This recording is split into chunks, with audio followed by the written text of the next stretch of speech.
마태복음 15장 1절로 20절 말씀 함께 읽었습니다.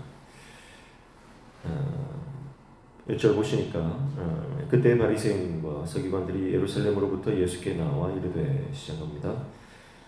자, 예루살렘에서 바리새인들과 서기관들이 예수님께 찾아옵니다.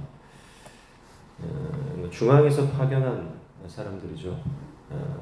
중심부의 종교 지도자들이 예수님에 대한 그 소식을 듣고 예수님에 대해서 이제 관찰하러 사람을 보낸 거예요.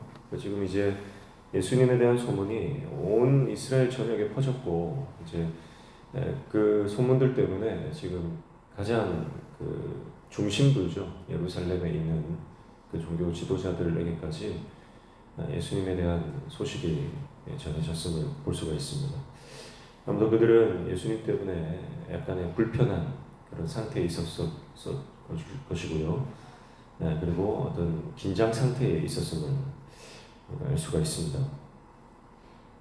근데 이 중앙에서 나온 바리새인과 서기관들이 이제 장로들의 전통, 특별히 손 씻는 전통을 가지고 예수님의 제자들과 예수님에 대해서 비난을 합니다. 2절 보면 당신의 제자들이 어찌하여 장로들의 전통을 범하나이까 떡 먹을 때에 손을 씻지 아니하나이다 이렇게 말하죠. 장로들의 전통이라고 하는 것은 바리새인들이 구전으로 가르쳐온 전통들입니다. 원래는 이 손을 씻는 것은 제사장들이 제사를 드리기 전에 물두멍에서 손을 씻지 않습니까? 그 제사장이 손을 씻는 이 의식을 이제 일반인들까지 확대해서 지키도록 만든 것이 바로 장로들의 전통입니다. 그래서 이 제사장들의 정결 예식이 이제 모든 백성들이 지켜야 되는 그런 정결 예식으로 그렇게 전통으로 자리 잡았던 것이죠. 제자들이 음식을 먹을 때 손을 씻지 않았다는 거예요. 그러니까 이것은 장로들이 전통을 어기는 큰 어떤 그들의 입장에서는 잘못입니다. 예수님께서 뭐라고 대답하십니까? 3절에 대답하여 이르시되 너희는 어찌하여 너희의 전통으로 하나님의 계명을 범하느냐 이렇게 말씀합니다. 자, 너희의 전통이죠.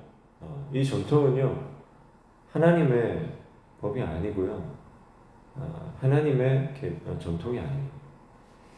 너희의 전통이라는 거예요. 이것은 마가복음에 의하면 사람의 전통이다 이렇게 되어 있고요. 오늘 9절에 보면 사람의 계명이다 그렇게 표현을 하죠. 같은 말입니다.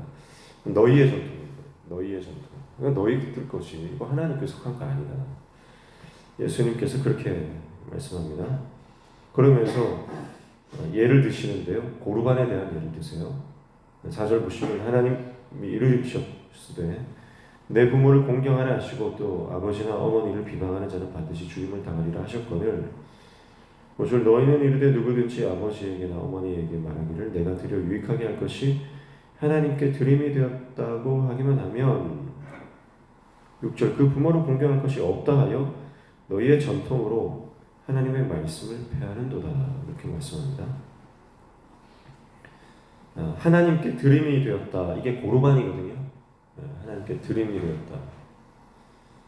그러니까 부모를 공경해야 함에도 불구하고 그들은 그들의 전통을 가지고 부모를 공경하는 이 하나님의 법을 무시했습니다. 손 씻는 정결 예식 이건 굉장히 보편적인 거죠. 그러나 그것보다 더 확실하고 강력하고 보편적인 하나님의 법이 뭡니까? 그것은 바로 부모를 공경하는 법이에요. 부모 공경은요 철저히 단순히 어떤 부모를 무시하거나 부모를 모욕하거나 부모를 거역하는 정도가 아니죠.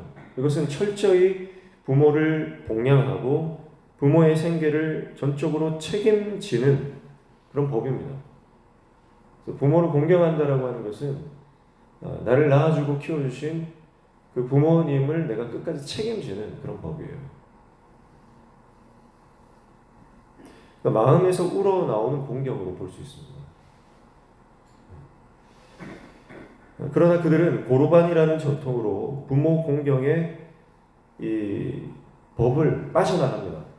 그러니까 부모를 공경한다라고 하는 것은 결국은 부모를 봉양하는, 예물을 드리는 그런 물질적 또 그 삶의 모든 어떤 심리적 헌신이 필요합니다.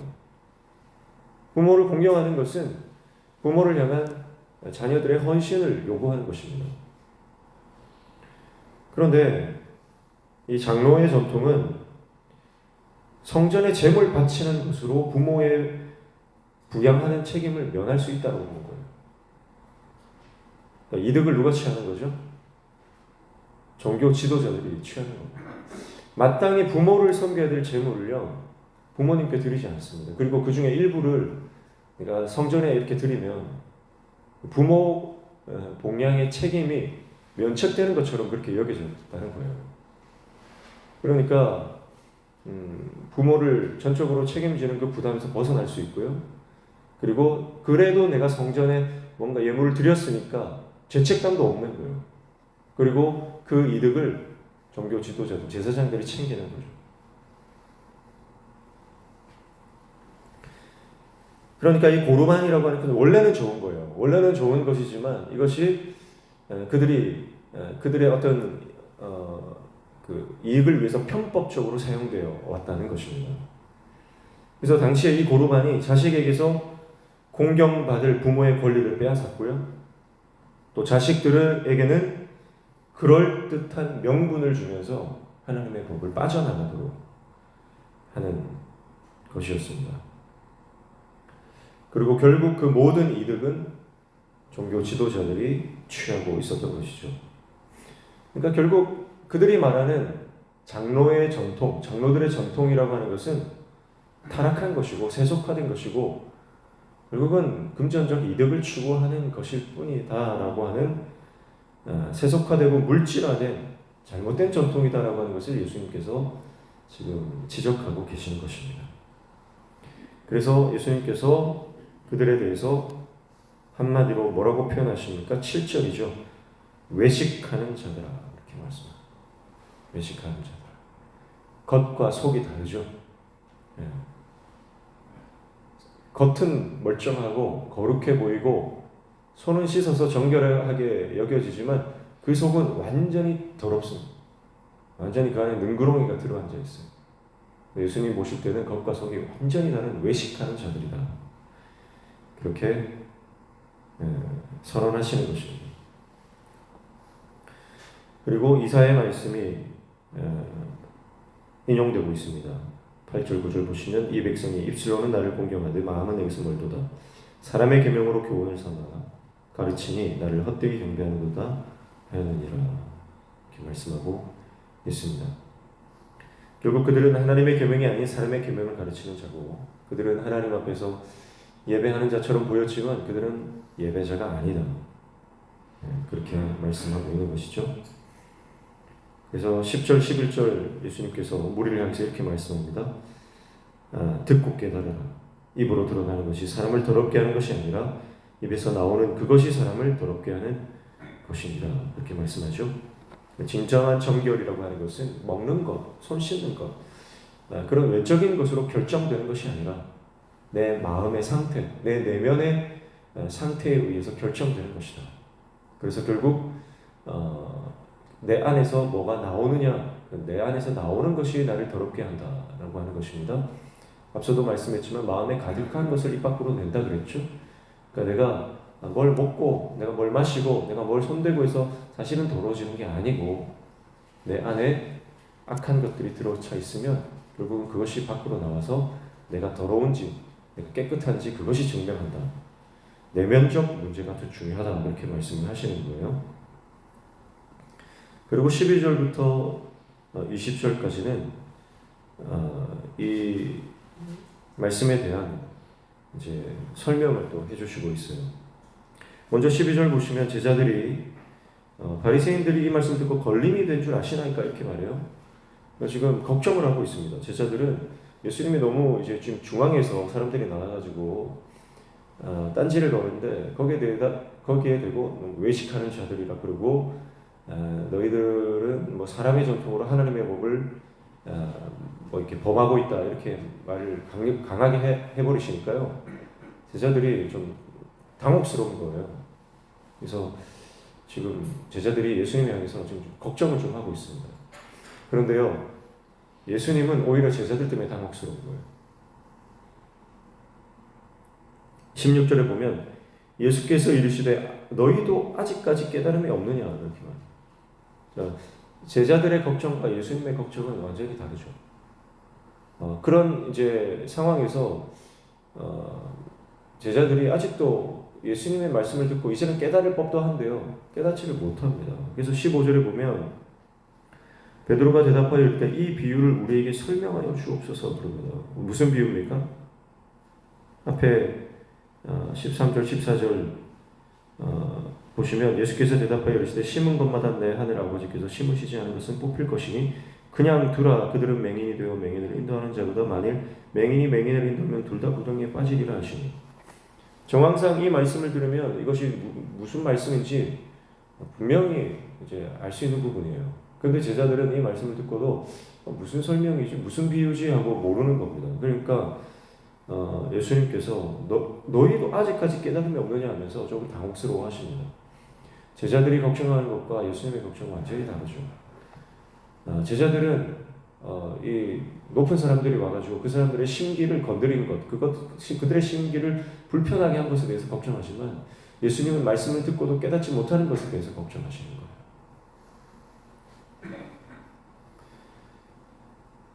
여러분, 예수님을 당혹스럽게 하면 안 됩니다.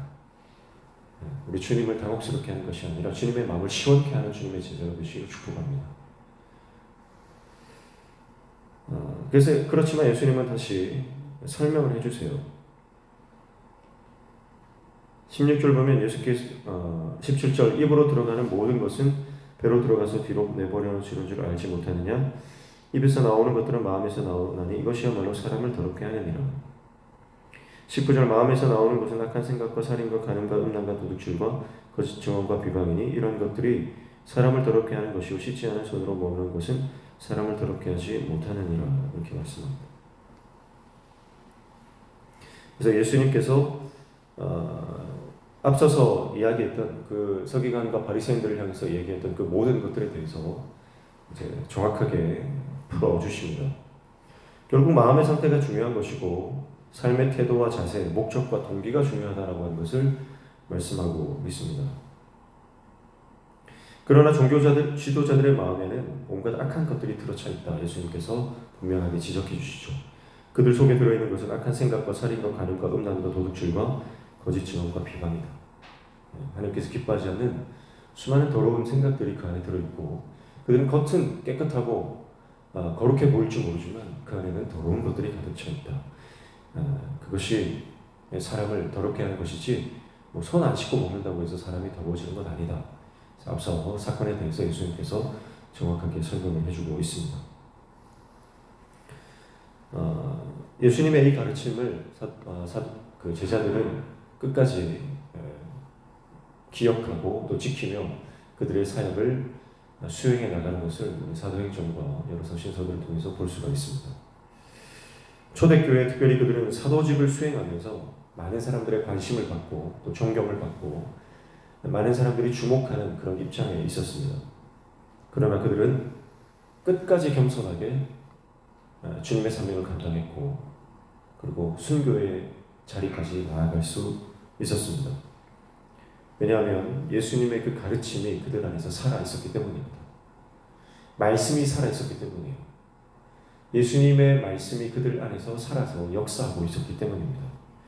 그래서 그들 안에 악한 생각이 들어올 틈이 없었죠. 모든 음란과 살인과 간음과 도둑질과 거짓말하고 비방하는 이러한 악한 생각들이 그들 안에 들어올 틈이 없었습니다. 왜냐하면 그들의 마음은 성령으로 충만했기 때문이죠. 지금은 그들이 잘 깨닫지 못하고 지금은 예수님이 무슨 말을 말씀하시는지 어리둥절해하는 그런 영적으로 좀 무지하고 믿음이 약한 상태입니다. 그러나 예수님과 동행하면서 겪었던 모든 사건과 또 예수님께 배운 모든 말씀들이 결국은 살아서 그들 안에서 역사하게 됩니다. 결국 성령이 오시면 그들 안에서 그들 안에 들어가 있었던 하나님의 말씀들이 역사하기 시작합니다. 그래서 앞서서 경험했던 오병이어의 사건, 그 오병이어의 사건을 통해서 이제 사도들이 말씀을 전하잖아요. 말씀을 전하고 예수 그리스도를 전할 때 그것의 출처가 나라는 생각을 안 하는 거예요. 왜냐하면 오병이어의 사건을 경험했거든요. 그래서 이것이 나에게서 나온 것이 아니에요. 이건 주님의 은혜다. 하나님의 기적이다.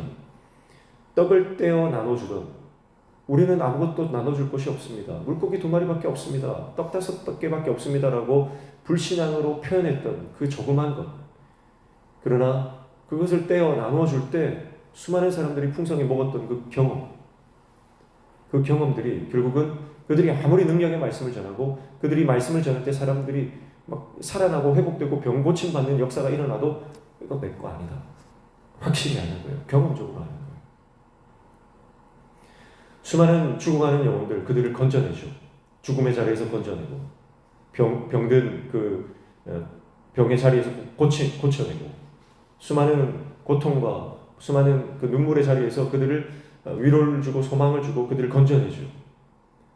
그러나 내 힘으로 하는 것 아닌 거 아는 거예요. 왜냐하면 그들이 풍랑을 만났을 때에 아무것도 할 수 없었고 특별히 베드로는 처음에는 믿음으로 물 위를 걸었지만 점점 빠져들어갈 때 주여 나를 구원하소서, 나를 건져주소서. 그때 예수님이 잡아 끌어주시죠. 내 힘으로 물 위를 걸을 수 없다는 것. 그리고 예수님이 자기를 건져주시는 그 사건을 통해서 내가 하나님 은혜로 건짐받았다라고 하는 그 신앙적 경험. 그리고 그것이 결국 내가 해야 될 사명이구나. 물에 빠져 죽어가는 자들을 건져주는 것이 내 사명이구나. 베드로와 그 베드로를 바라보는 제자들은 절감을 한 것이죠. 그래서 그들이 죽어가는 영혼들을 손을 잡아 끌어올릴 때에 이거 내가 하는 것 아니다. 예수님이 나에게 베풀어 주신 그 은혜 사랑을 내가 베풀 뿐이다. 그것을 제자들은 예수님과 동행했던 그 시간들을 통해서 철저히 배우고 깨달았기 때문에 그들은 그 사역 내내 가난한 마음으로 그들의 사역을 감당할 수 있었던 것입니다. 그러나 종교 지도자들은 이런 하나님에 대한 경험이 없는 사람들이에요. 정보는 많이 있습니다. 성경에 대한 정보는 많이 있어요. 그러나 이것이 하나님을 아는 하나님에 대한 지식으로 이어지지 않았습니다. 하나님을 아는 것과 하나님에 대해서 아는 것은 다르죠.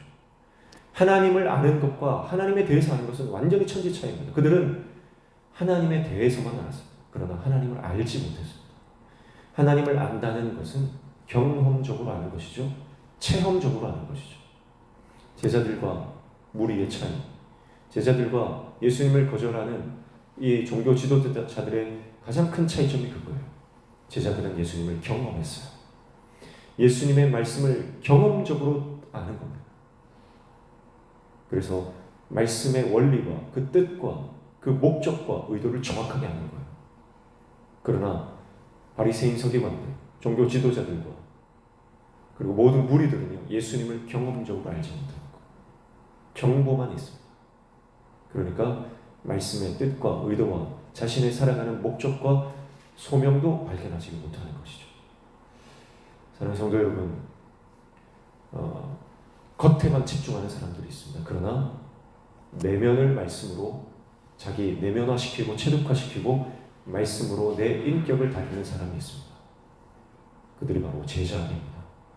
오늘 저와 여러분의 오늘 허락된 하루의 삶, 그리고 이제 새롭게 시작된 이번 3월 한 달 참된 제자된 삶을 살아가는 저와 여러분 되시기를 축복합니다.